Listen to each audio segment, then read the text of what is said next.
আসসালামু আলাইকুম, কেমন আছেন আপনারা সবাই? আমরা আলহামদুলিল্লাহ সবাই ভালো আছি। ছাদের এই একটা গাছেই আর এই একটা আম আছে, আজকে পেড়ে ফেলবো। আমটার বোঝায় অনেক পিঁপড়া হয়েছে, যদি আমটা আবার নষ্ট হয়ে যায় এজন্য আজকে পেড়ে ফেলবো আমটা। পেড়েও ফেলেছি, বোটা তো অনেক শক্ত ছিল, আপনারা দেখলেন। আমটার গায়েও না অনেক পিঁপড়া লেগে আছে। পিঁপড়াটা এখন আগে এখান থেকে ছাড়িয়ে তারপরে ঘরে নিয়ে যাব। মাশাল্লাহ, আমটা দেখেই না মনটা ভরে গেল। আমটা 1 কেজির ওপরে ওজন হবে, ভিডিওতে আসলে ভালোভাবে বোঝা যাচ্ছে না।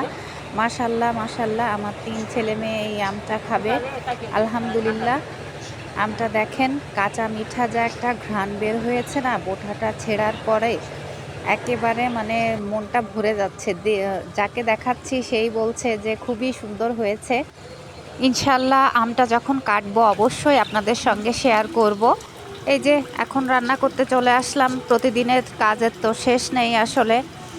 আজকে আমি পেপলির শাক দিয়ে পাঙাশ মাছের চচ্চড়ি করব। সাথে আমার ছাদে যে চালকুমড়া গাছ হয়েছে ওখান থেকে আমি 2-4টা পাতা নিয়ে এসে পেপলির শাকের সঙ্গে দিয়েছি। পেপলের শাক তো একটু তিতকো হয়, এই শাকটা হালকা তিতা লাগলেও খেতে কিন্তু অনেক মজা লাগে।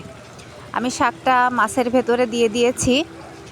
এখন শাকটা নামিয়ে রেখে আমি মুরগির মাংস রান্না করব। আজকে মুরগির মাংসর ভেতরে কাঁঠালের বিচি দিব, আলু দিব। আমার মেয়েরা কাঁঠালের বিচি খায় না, কিন্তু আমরা আর সবাই খাই কাঁঠালের বিচি। আপনারা কাঁঠালের বিচি কে কে পছন্দ করেন অবশ্যই জানাবেন।